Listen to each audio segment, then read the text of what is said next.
This podcast is supported by listeners like you. We're grateful for your tax-deductible donation at newthoughtphilly.org or the link in the episode description. A practical prayer is a prayer that works. These discussions between Reverend Bill Marcioni and Carol Lawrence dive into the details of how it works and how to work it. Reverend Bill is a New Thought minister and the author of Practical Prayer for Real Results. Your new life begins with a new thought. Carol Lawrence is on a spiritual quest, finding the New Thought teaching after decades on the pulpit in 3 different traditional denominations. I've got some questions. Together, they're exploring the philosophy and activities that come together from many of the world's religions to create the practical spirituality that is New Thought.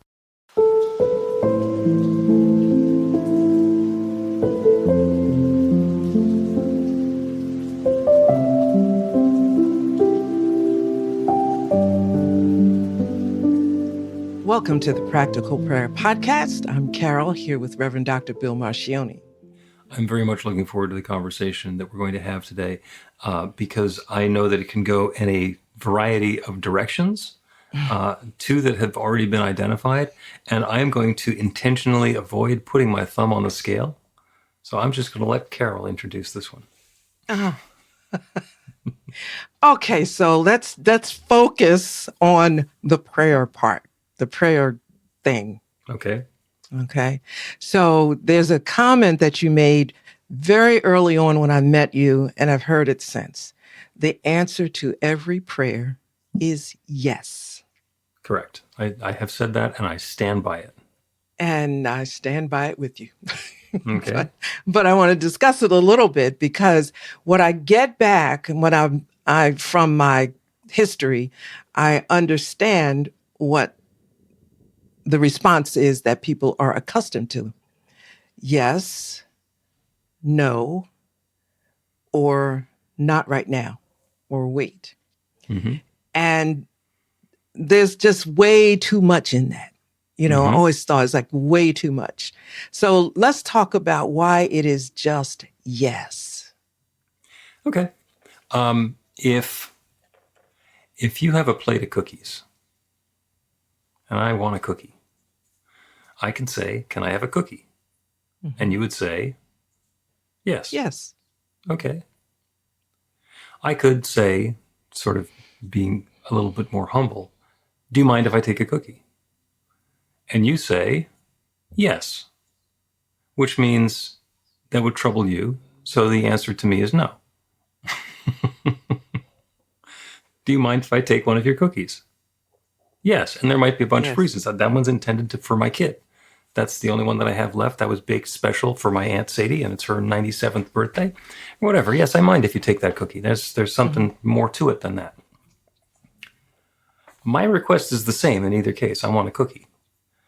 But the way that I'm asking the question, the mindset that I have as I make the request, affects whether the yes that I get means the yes that I want versus the yes that I get is the no that I'm expecting, or that I that I believe I deserve. And game on, because the universe is going to say yes.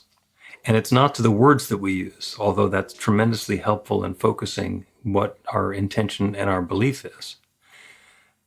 That infinite creative power is responding to our belief. So when I set an intention for something to come into my life in a new and fresh and wonderful way, I am prosperous. And I am completely open and willing to believe that regardless of experience up until now, I am prosperous, and prosperity is unfolding for me and through me and as me, and I'm continually uplifted by the good showing up in my life. Mm-hmm. And if I believe that I'm going to continue having the same sort of financial struggle that I've had for years and years and years, or a lifetime, or my family has had for generations, and I say I am prosperous and I believe that I am not, the universe says yes to what I believe, and I get more struggle. So it's not necessarily what we put into the prayer in the words and the part that we're thinking of up in our logical head. It's actually what we're believing in our hearts. That's what the universe is saying yes to. And it always says yes. I get it.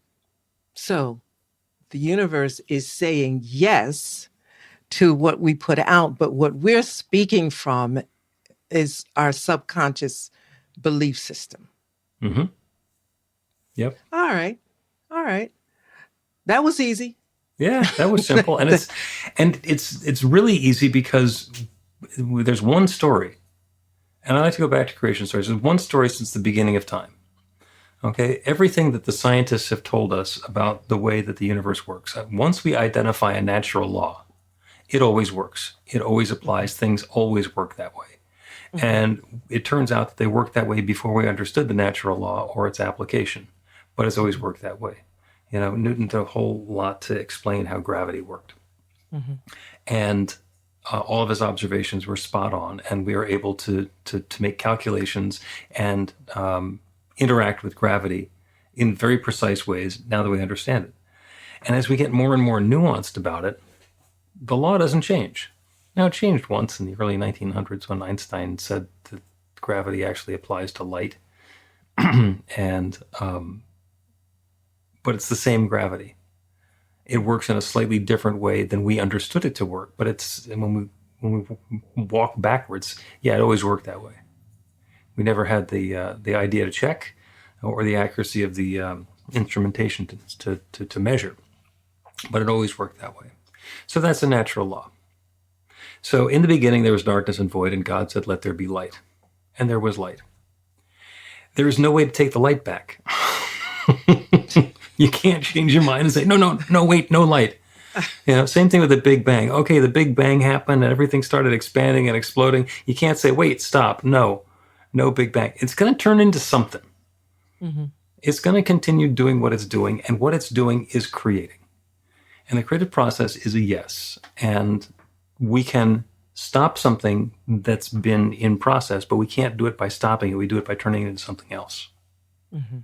If I have been experiencing poverty in my life and I want to experience prosperity, then in addition to claiming I am prosperous, I probably need to change some things in my belief system and maybe in my behaviors and perhaps in the people I'm hanging around with and certainly in the commitments that I'm making. Because if I have the belief that I need to get myself a brand new car on a lease every 2 years and I'm going through from one lease to the next in poverty, maybe I can change that a little.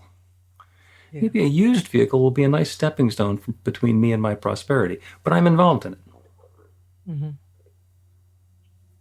You're involved in it. Mm-hmm.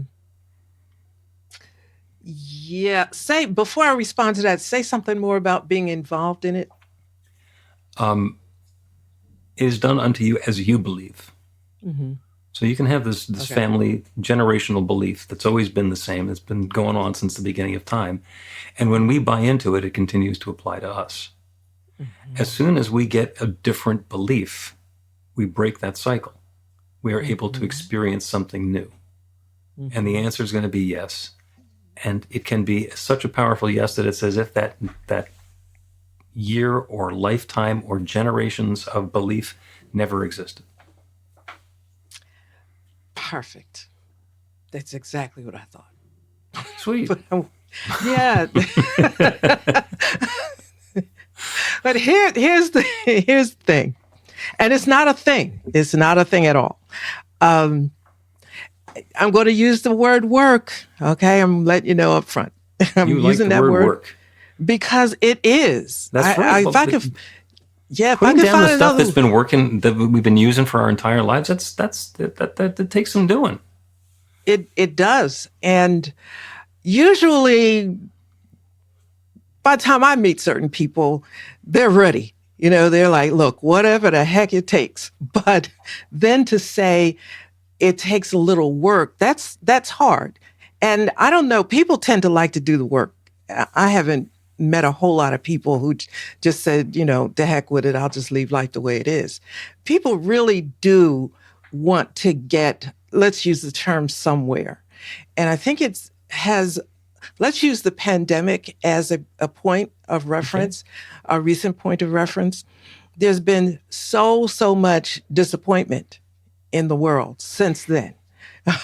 Just incredibly. And with people having been doing their best, like the best they know how to do. And their best is really rooted in what they believe in terms of their subconscious beliefs about work and struggle and so forth.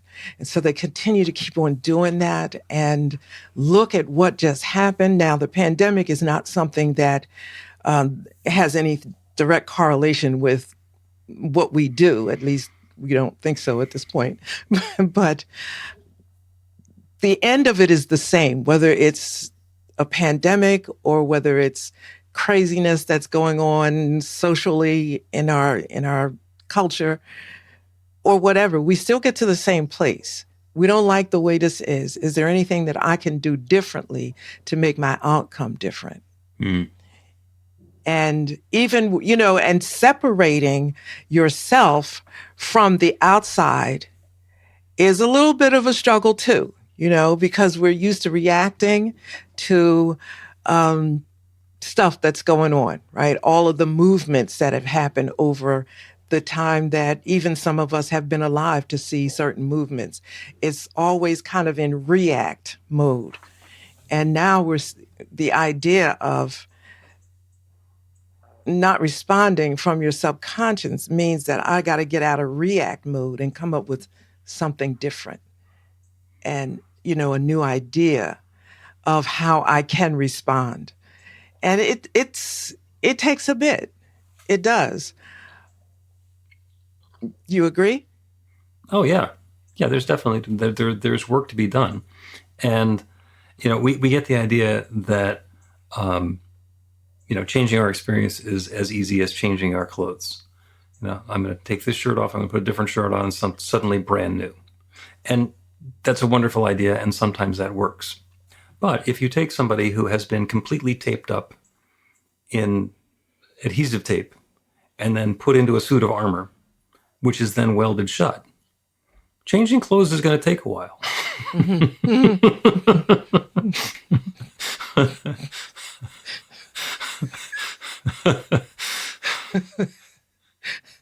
So, yeah, I get it. So here's you like that visual, don't you? Yeah, I do. But here's a challenge that remember I said there were two things I wanted to talk about in this part I hadn't considered getting into, but it's just right there. Okay, so I read a lot, and I've just read a lot over the years, and excuse me, it is what moves my needle to read and learn stuff, whatever. Yep. So here we go. I read something from Emmett Fox yesterday. Okay. And I love Emmett Fox, really love him. But what I've done over time is to weed out the way things are said by some of the writers, because I know what is meant. Right. And so I'm reading this thing, and Emmett really, he jerked me yesterday. He disappointed you. But it was my fault, right? It was my fault. But anyway, he did it, and he did it in such a huge way. I'm reading and talking to him at the same time. That's what I called talking to my mentors. I'm like, dude. How could you do this? Yes. Using words like sin and righteousness, yeah, a little bit, but the way he was really he was articulating things in a very traditional church interpretation. Yep. And that does not make it easy. He's like he set me back a little bit, because I said, now I gotta unravel this, man. If I knew you were going to do this, I'd have read Neville. Well, first off, as you mentioned Emmett Fox, sitting on my desk is this little publication from Emmett Fox, The Mental Equivalent, yes, which I happened to dig out of my library a while ago. And the inside front cover reminds me that Emmett Fox did a lot of his work with the Unity School of Christianity. And the part of Emmett Fox that you're having trouble with is his take, I understand it, on the Beatitudes. Yeah. Blessed are the fill in the blank, for they shall fill in the blank. And before we got into the podcast episode, I mentioned to you that we are going to be discussing the whereases. And that is one of the huge challenges that we have. And when I say the whereases, if you ever look at a political proclamation or a legal contract, it says, whereas these parties live in this particular place, and whereas this is the jurisdiction, and whereas these are the laws, and whereas we have the authority, and whereas. So it basically sets the stage to say, it is there now for proclaimed that. It's Carol Lawrence Day or whatever. In order to get to the proclamation, you have to agree with the whereases. And the challenge that Emmett and everybody has in translating the Beatitudes is that what they say isn't what was actually meant. So it was transposed when it was written down and said. So what starts out as the words on the page don't mean what they ought to mean. And as you try and translate and back that out, there's a limitation in the starting language. Yeah. Yeah. And I'm thinking that is true with a lot of writers. But this one here, and let me be clear, Emmett's my guy. He's one of my guys now. You like Emmett Fox, yes, indeed. I got a few of them that I really like. And most of his work is very simple. A lot of it's just almost pamphlet size, and you can kind of work with that. Yep. But you get this other one, which comes probably much more from unity. And for example, and this is not, that's why I said it was my fault in the first place, because you should have pre-read the material. I should have pre-read it a little bit more meticulously than I did, right? Because he said that the King James Version was the most to date or something like that. And I'm thinking, oh my God. Like, I guess I forgot when he was writing this, because at that point, King James was it. Right. Okay. So no problem, except that you got a lot of King Jamesers there right now. So to get Emmett Fox it was almost like he was affirming this. And I'm like, you know what? This is totally your fault. Like, this sets you back a lot. But so he rolled the scoreboard back 100 years on you. Yes, he did. And he had to start over again. Yeah. Well, that's a me thing, That's my fault. Threading the needle between New Thought concepts and Scripture, it seems like the sort of thing that's really easy, because when somebody who's good at it does it, and does it with a part of Scripture that's particularly amenable to it, it looks easy and it looks obvious.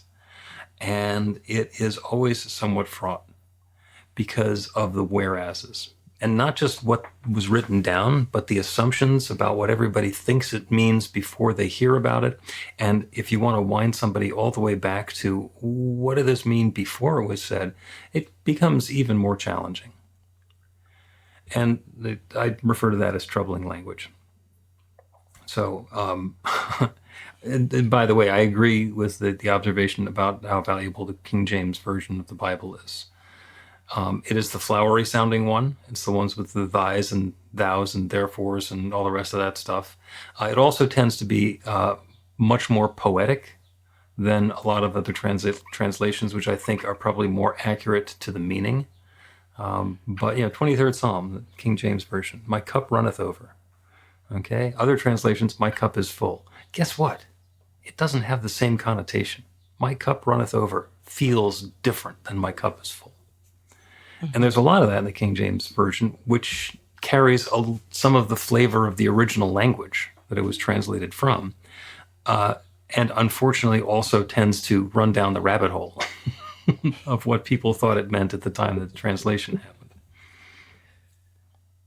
Yeah, I think the part that let me say this lights me up. You know that, right? This whole this is thing your thing. Yeah, this is my thing because I can do it. It's when it's not your thing, it's not your thing. It doesn't light you up. But here's the thing. King James is all of that. I think it's beautifully poetic. It's just crazy beautiful. If you just leave it at that.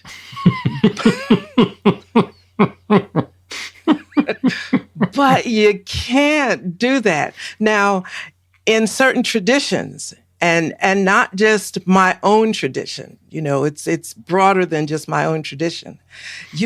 I use the term interpretation is king. I'll put that up because that's what we're up against here. Even when you want to change, you want to do the work in your subconscious mind, and you've got all the stuff, and your interpretation is king. And with that King James version, you got the interpretation that is given, which is like from the fundamentalism and that kind of thing, it just destroys the poetry of it. Mm-hmm. And replaces it with guilt and, all shame and all that kind of stuff that is becomes or has become deeply rooted in the subconscious mind of people, which makes it incredibly difficult for them to move forward. Yep. So you see, when Emmett said King James Version is this, I'm saying, no, I'm like, you don't know what you're saying, dude. I get it, but no. Right. Emmett, stop helping. Yes. yes. And let me just say this. I am deeply sensitive to the hurt and the religious trauma. I just am. And little things like that can just knock things out of it's just rough. Oh, yeah. So there's nothing you could do about that except for just read carefully before you start reading. Well, yeah, that's a lesson. Note to self.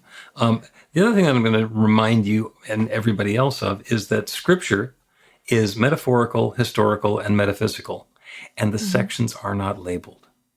And as soon as you read something and you say, oh, this is metaphysical. No, that's just a historical story. And, oh, this is historical. No, that is a metaphor. And people say, well, no, every word in the Bible is the absolute truth. And Jesus said, I'm telling you parables. I'm telling you stories because you won't understand if I just tell it to you straight. So when the big guy is in there saying they're stories, maybe they're stories. So there is a bunch of discernment, and not just in the part that Jesus was talking about, but in all of Scripture, because it's tremendously valuable, and we might need to squint before we take that fully into committing to live our lives by it. Yeah, again, the whole thing lights me up, and it's just, I'm like totally, I'm quite boring. I warn people about that. I'm just quite boring because if doing this and laying all of this together and weaving it is exciting to me, then that means I'm pretty boring. But I'm cool with that, right? I've been boring all my life, so I'm cool with that. But it's the commentary that, you have to, I think it just occurred to me that you have to take into consideration the writer's background and how they perceived it, as opposed to just thinking, okay, so this is a New Thought writer and they're going to say this and they're going to believe that. That is not true. Nope. And I'm thinking, oh, okay, so I have a book I got a long time ago. It's a conversation between not Emmett Fox. Why am I doing this? Anyway, it'll come to me because got so much going on in my head. Well, Ernest Holmes and Ralph Waldo Emerson. It's a conversation. Okay. Blew me away. I'm just, okay, so I learned from studying that how to have all of them having conversations interchangeably. Doesn't matter, right? Until you understand them as people. Mm-hmm. Because some of them are bringing their self to the conversation a little bit differently than the others. And I missed it.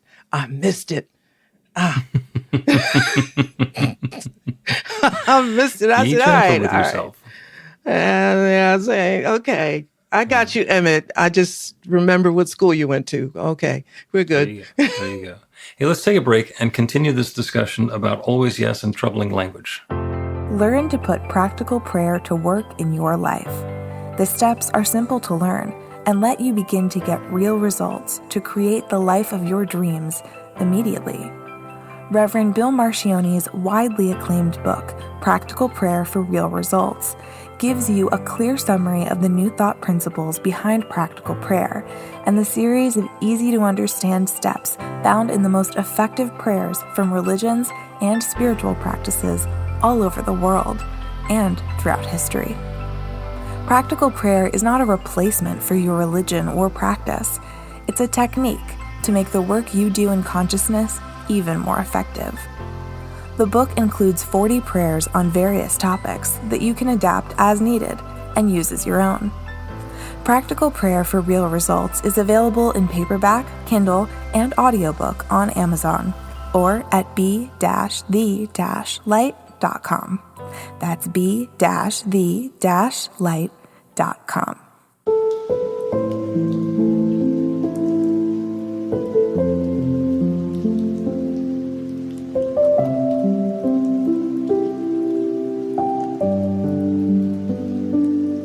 Welcome back to the Practical Prayer Podcast. I'm Carol, here with Reverend Dr. Bill Marcione.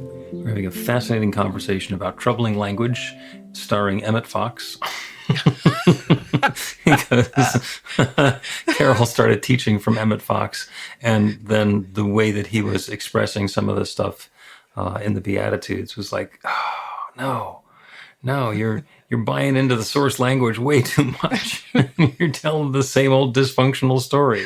Yeah. And making it a little less dysfunctional. So I went and checked the stats, and actually Emmett Fox made his transition in 1951. So it's been a bit. And so definitely the product of his times.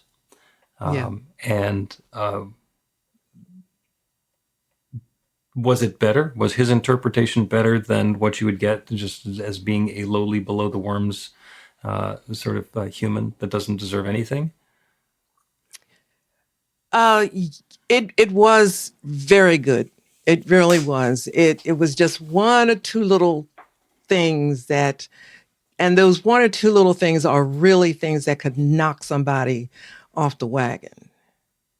So I know he didn't mean it. I told him that. I said, I know you didn't mean that, but we're going to have to work with this.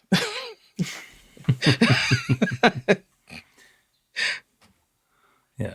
And actually, Emmett Fox, I mentioned before that a lot of the work he did was in the Unity School of Christianity, and that's where he gave some of the lectures. But he was actually a divine science minister.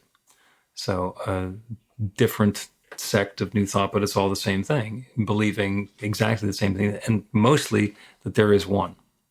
Mm-hmm. And when we try and re-language stuff that exists already into the there is one language, we run into the difficulty of losing the content that the source material started with. Because in some cases, I mean, if somebody's approaching with the belief that the answer to our prayer is going to be, and takes back connecting this to the beginning, is going to be yes or no or not now, then fitting everything that they've brought into prayer or considered bringing into prayer and telling them that the answer is always yes, it strips the gears. It's like that wasn't a yes. This is what I wanted. That was the prayer, and it was a no. What do you mean it's a yes? Yeah. So we got to be careful about where we start as we're taking somebody who has their own lifetime of experience and perspective and bringing it about to something new. Because once you're willing to dive in and do the work, and you can look back with a detached view of everything that's happened, it's like, oh, that was a yes. I didn't think I was asking for that, but I was actually getting exactly what I believed I should be getting at that particular time. When all those women dated me for exactly 4 months and then dumped me. It turned out I had a belief that didn't deserve a relationship that lasted more than 4 months. And as soon as I let go of that, one of them stuck around. Go figure. This is the belief changed. Exactly. And there's a lot of accountability in that. When we acknowledge that the partnership that we're working with, is the answer we're going to get is a yes, then we know that we can create an intention and get a yes. And if we get a yes to something other than what we wanted, it's like we weren't asking in a way that was going to be productive to give us the experience that we wanted. We approached it with a doubt or a hesitation or a disbelief or something. And the yes was not the yes we wanted. Damn. Do you know what I'm thinking of right now as you were saying that is the ChatGPT?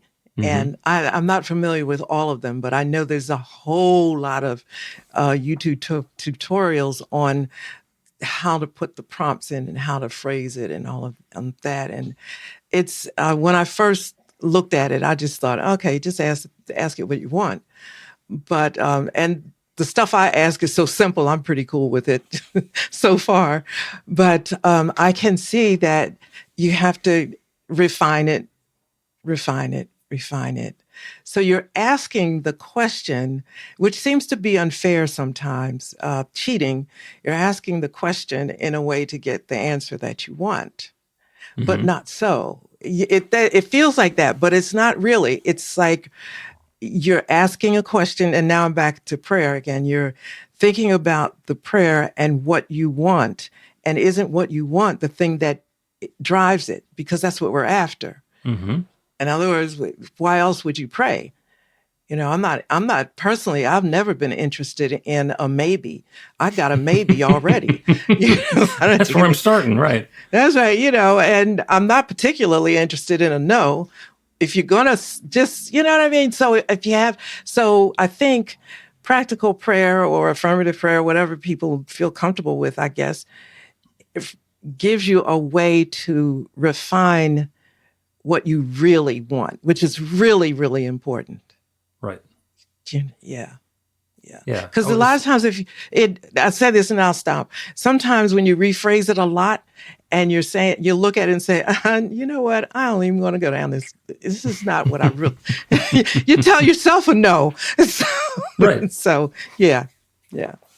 Well, and we talk a lot about the technique of practical prayer, and especially how it's similar to and different than an affirmation practice. An affirmation practice is really powerful, claiming the good that we're seeking. I am prosperous. I am healthy. I am comfortable. I am creative. I am filled with loving relationships. And that's wonderful. And it works brilliantly and has made many, many self-help authors and influencers very successful. And my point is that it works right up until it stops working. And where it stops working is when we get to the edge of our belief system. You know, I can claim that I am prosperous, and as long as I believe that I'm not, then I'll get some additional prosperity, and then it'll stop. And when I let go of whatever it is that's keeping that limitation going, then I'm able to empower that affirmation even more. And the technique for doing that is to know that we're partnered with an infinite creative power that's creating this. It's created everything. It has created us. It has created its next experience. So we're putting ourselves onto that big team with the divine, spirit, God, nature, whatever the creative force is, has created everything. And it has the ability to create galaxies, so it certainly has the ability to create this next new experience for me. And then I make my claim. I have my perfect loving relationship. And it either becomes therapeutic and my experience changes and I then get a lovely, wonderful, loving relationship, or something in my mind says, you don't deserve that. Yeah, but you're not gonna. Yeah, but you've always screwed those up. Yeah, but or whatever. It then becomes diagnostic. So we're using the same technique, not just to change our belief and to create a new experience, but also to understand what our belief is. Because if I keep on making an affirmation and my subconscious keeps on kicking back and saying, no, yeah, but you don't.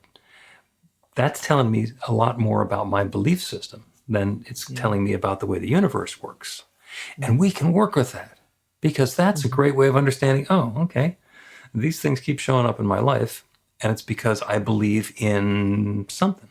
And we can use the same prayer technique to get some clarity and insight about what that something is and then move through it. Because, in fact, all the good that's available anywhere is available everywhere, and it's available to me and to each of us as long as we get ourselves out of the way and stop fighting it. Well, that's not easy, but yeah. Well, yeah. I didn't say it was easy. But then again, it's a podcast, so we're summarizing.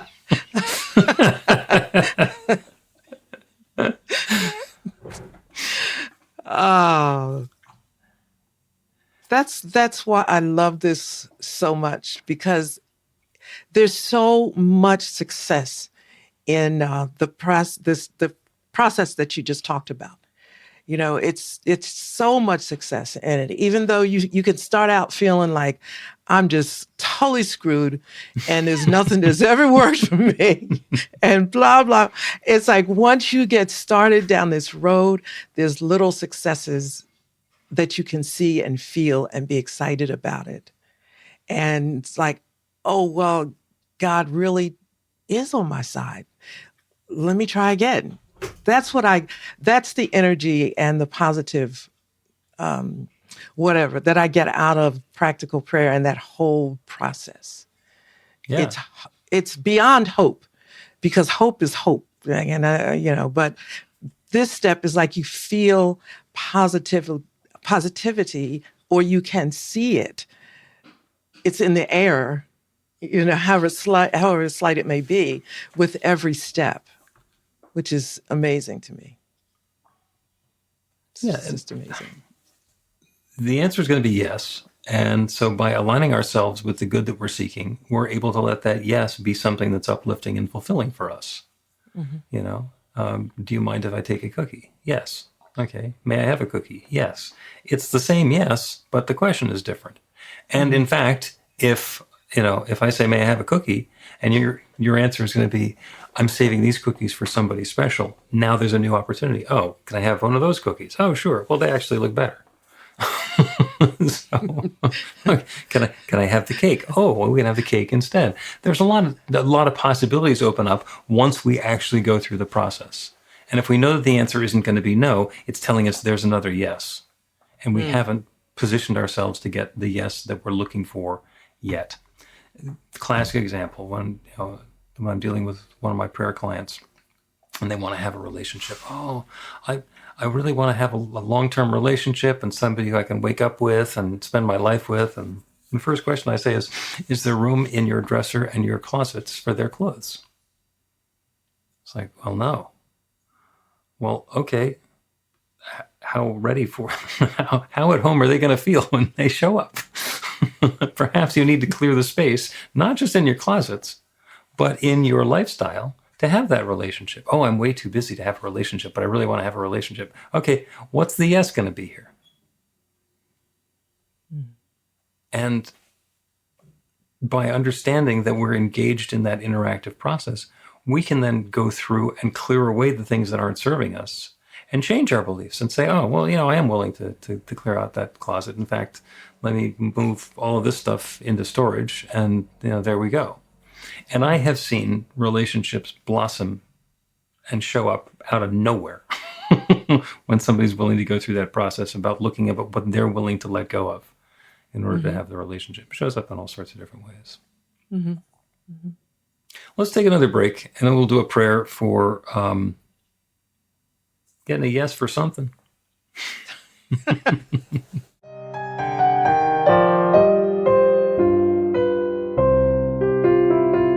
It's Reverend Bill letting you know that the Practical Prayer for Real Results class is now available on demand. That's right, you can take it at your own pace, anytime you want. All of the information is at BeTheLight.com. That's b-the-light.com. You know where to find that stuff.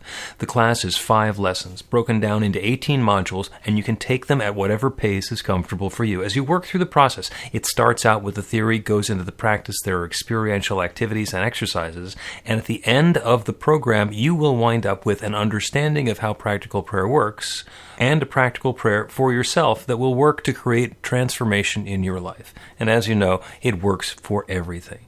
Take a look at the class online at BeTheLight.com. There's a sample lesson so you can see how the class is going to work for you, and then dive in. The great news is it's on sale now. You can register and save $20 off of the regular price. I'm looking forward to seeing you in class.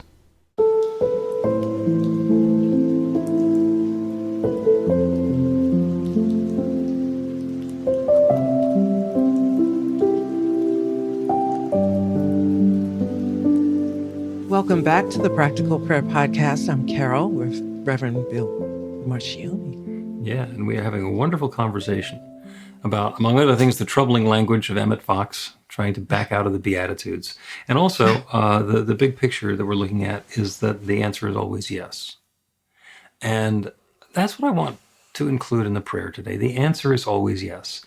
And this winds up being an exercise in our imagination.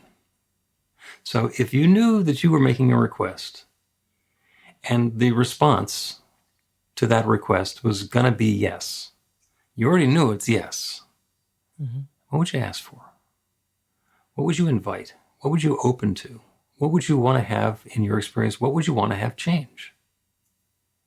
And it can be as subtle or as grandiose as you want it to be. And the question then becomes, do I believe that I deserve this? Do I believe that I deserve to be prosperous, to live a life of luxury? Do I believe that I deserve a wonderful, loving relationship? Do I believe that I could be the sort of person who is healthy and comfortable and weighs what I want to weigh and has my clothes fit the way I want my clothes to fit? And if we know the answer is going to be yes, then as we start considering those things that we're going to be praying for, that we're going to be inviting, that we're going to be setting our intentions for, we'll find some pushback. Well, yeah, I believe that can happen. Well, no, I'm way too old for that, and there's too many things that are going on in my life, and I already have these people who are doing this, and I'm far too far along in my career to change, et cetera, et cetera, et cetera. All the thoughts that come through our minds. The answer is going to be yes. Ernest Holmes once said that we pay for everything in spiritual coin. And what that means is that we have to align our belief, align our consciousness with the essence of whatever the good is that we're seeking, and then that will attract the good into our lives. Carol likes to phrase this as, you got some work to do. Because that process of aligning our consciousness, paying in spiritual coin, can be work. And the prayer is to know that there is one infinite creative power, one divine presence, one limitless love. We call it God. And that's just shorthand. That's a word that gets used in Scripture a lot. And it means that one infinite creative power, the divine source that has created everything, that continues to create and has been sharing itself as its creation since the beginning of time, that one source that is the creator of everything, that one is the creator of me and each of us and all of our experiences and all of our activities. There is only the one. And it's shining and sharing and showing and refracting and reflecting itself and folding upon itself, individualizing and particularizing itself until this entire myriad universe of all these seemingly separate things are showing up in our experience. It seems like I'm over here and everything else is over there. The good that I'm seeking is not right here at hand right now. And when I remember that this is one infinite universe with all these different facets, I know that it is completely possible for the good that I'm seeking to be seeking me. And as I open to that good, as each of us opens to that good, as we let go of any belief that we don't deserve it, as we allow ourselves to be eased out of whatever behaviors or mindset has been keeping it from coming into our experience before. As we clear the way, the answer is yes. The clarity for that answer becomes obvious. And the good that we're seeking fills us in, finds us, uplifts us. It happens in all sorts of wonderful ways. If somebody is looking for a new job, a new way to share their gifts and skills and talents, it's not like they're going to necessarily go out and force themselves on somebody. What happens is somebody is looking for someone with those gifts and skills and talents, and they get put together. And there's the opportunity for the gifts and the resources to be intermingled and shared to bring more good into the lives and experience of everybody involved. Same thing in a relationship. They don't happen on one side. Loving relationships happen because of the connection. And they're certainly possible. And it is certainly possible that that person with whom each of us can have a loving relationship is seeking us now. And the answer is yes, and the good unfolds. Then it shows up in all sorts of different ways. So I set the intention for the highest and best, the desires of each one within the sound of my voice now unfolding in a way that is uplifting and harmonious and joyous, as good as we can expect and even better. This is the invitation that I am submitting into that infinite creative law that creates everything. And I know that the answer is already yes. These new experiences are already coming about for each of us in our own way. Yes, yes, and yes again. And I'm grateful for it. I'm grateful for the good that's unfolding. I'm grateful for the stories we each get to tell. I'm grateful for the willingness of each one to get out of the way and allow the yes to unfold. And I'm grateful for the awareness of this creative process that allows me to speak this word and release it into the law and note that the yes is already happening. And so it is.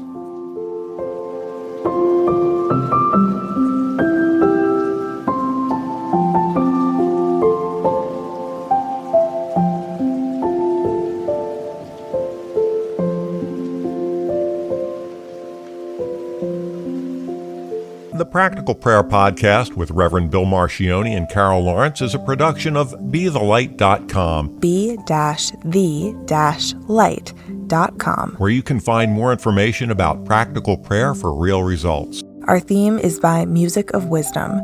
You can learn about the spiritual community of New Thought Philadelphia with daily guided meditations, Weekly celebrations of spirit and Reverend Bill's classes in practical spirituality at newthoughtphilly.org.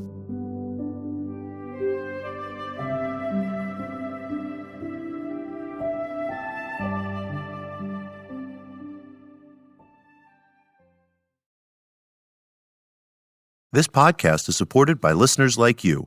We're grateful for your tax-deductible donation at newthoughtphilly.org or the link in the episode description.